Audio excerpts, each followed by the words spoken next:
Mga mare, usap-usapan ngayon ang interaction ng ilang kapuso at kapamilya stars. Fangirl mode si abot kamay na pangarap star Jillian Ward nang makita si It's Showtime host Vice Ganda.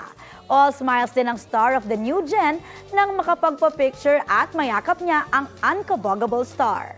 Another dream come true naman para sa It's Showtime child star na si Argus na ma-meet si pambansang ginoo David Licauco ng Maria Clara at Ibarra.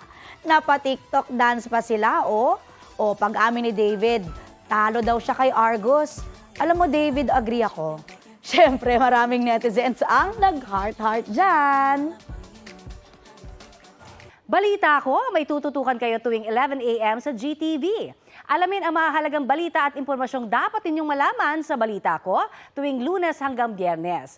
Mag-subscribe din po sa GMA Integrated News sa YouTube. Sa mga kapuso naman abroad, maaari po kaming masubaybayan sa GMA Pinoy TV at www.gmanews.tv.